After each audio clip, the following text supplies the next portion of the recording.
Hello and welcome to this edition of Planet Hope here on France 24, the programme dedicated to the UN Millennium Development Goals. This week we're in South Africa focusing on gender equality. There, homosexual women are facing what's been termed corrective rape, men repeatedly abusing lesbian women in an attempt to change their sexuality. It's an uphill battle for support groups and campaigners, even in a country which has legalised same-sex marriage. In this report, those who fight against this devastating and degrading treatment share their stories with our correspondents. Here, on the outskirts of Cape Town, the townships stretch into the distance. And beneath the calm surface, terrible things happen, and keep happening. In South Africa, 1 woman in 2 will be raped in her lifetime. A woman was raped during the night here, in the heart of Gugulethu. The neighbours are in shock.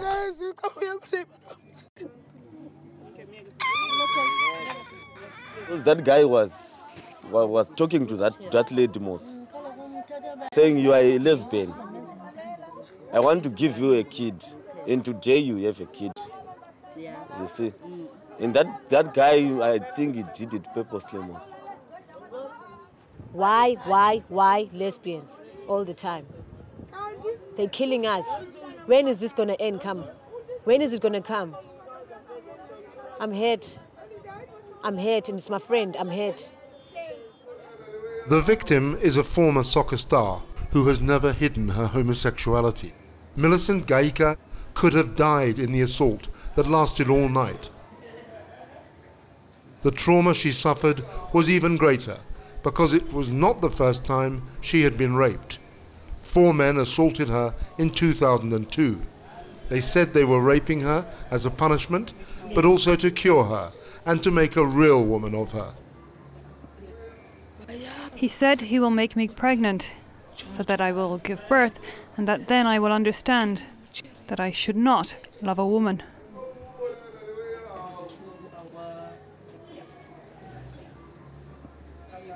Millicent's friends are fighting back with police protection.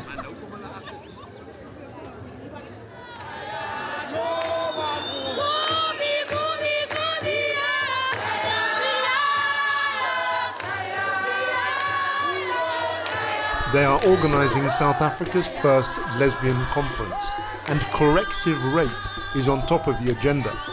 It's a new crime in South Africa. There are no police statistics, but women's groups say 3 or 4 women are raped and murdered every year. Funeka Soldat, the first black woman here to marry another black woman, is the conference organizer. Even the minister came. We are saying sexual orientation is enshrined in the South African Constitution, and nobody has a right to deny people the choice to sexual orientation. And we are saying that corrective rape is a crime. She promises to set up an interministerial commission of inquiry. Problems that you have does not need to wait for this platform. I am available for you 24 hours. People who are having the pen must write my cell phone number. 082 417 6130. Somebody's already trying, it is ringing. And we are there for you. You call me, you come to my office. I am even available after hours if other offices are working. Yes, thank you. Amanda! The campaign resembles a liberation struggle because these girls who dress like boys and cut their hair like boys are outcasts from the community. You see, the African community or the African culture, it's always about men who make decisions for everybody. and they decide what women have to do, what young boys have to do, whatever. So I think now it's a scary thing that now they see that the women are taking place. And now the scary thing for them is to see lesbians that are really challenging that boundary that they have. They claim we're wearing their clothes, they claim we're taking their girlfriends, they claim that we're driving the trains that were supposed to be driven by them. So it's just, yeah, it's a lot of things that makes men to be very scared.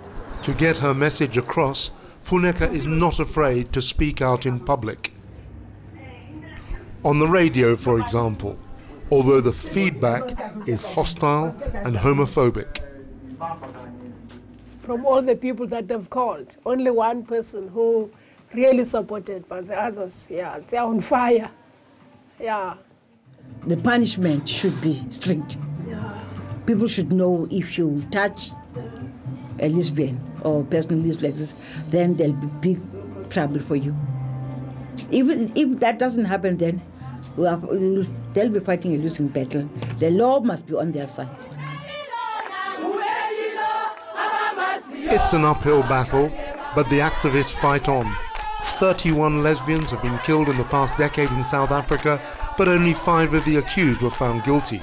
One trial in Khayelitsha has dragged on for 6 years and been adjourned 40 times. It would be a joke if it weren't so serious. The victim was one of their friends, Zoliswa, who was murdered in 2006. And I don't like this word corrective rape. It's corrective rape because there's nothing to be corrected there. We are lesbians. They're not going to correct us by raping us. They're not going to change our sexuality by raping us. So we're going to stay lesbian. There's nothing to be corrected. The more isolated they feel, the more they stick together. Everybody is welcome at Funeka's small house. Millicent is recovering from her injuries and getting ready for her trial. The suspected rapist is out on bail, but she hopes to get him convicted. Her memory of the crime is the sheer hatred behind it. I thank God that I'm alive. He almost killed me. He almost killed me. I think he was like pretending to us like he likes us, but inside he knows what was happening in his heart. He was pretending. I think he told himself, one day I'm going to get one of you. But it was my bad luck, he got me. Despite daily abuse and threats, the friends still go out. But they watch their step. In South Africa, girls who play pool and football are potential targets. So a place where girls can meet in safety was opened by a lesbian. The reason why we're doing those things is because it's not safe for us even outside. If we go, we find out that I got to be inside the house, maybe probably about 7 o'clock or 8 o'clock because I'm scared to be out there at a later time. Finding out if there is one of the lesbians that was outside or maybe went to a certain shipping, and then you find out that that lesbian maybe is actually missing if it's not raped, if it's not beaten up. While the bar owner was talking, the body of another lesbian was discovered. The young woman went missing more than a year ago, and she was found in this house.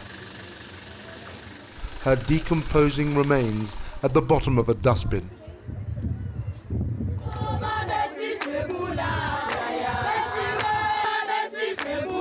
Once again, the women danced to honor the memory of one of their own. The minister made a point of being there with them in a high-level demonstration that one day hate crimes really will be punished.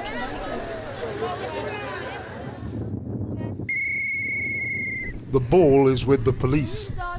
As they wait for justice, Millicent and her friends are passionate as ever about football, the game that unites a community which refuses to hide. One of the best-known lesbians to be raped and killed was a professional player, and ever since her death, football has been a symbol of emancipation. Millicent's attacker still hasn't been punished. She knows that only one of every 25 accused rapists is ever found guilty. The crime happened more than a year ago, but despite official reassurances, there is still no verdict. Sorry? They don't do their job. They take their time. I don't know what about us. South Africa is the only country on the continent where homosexual marriages are legal. It's also a country with a frightening rate of homophobic crime. Well, that's all for this edition of Planet Hope. Don't forget you can watch this programme again and all our other reports by logging onto our website. That's france24.com, france24.com. We'll be back soon with another edition. Until then, thanks for watching. Goodbye.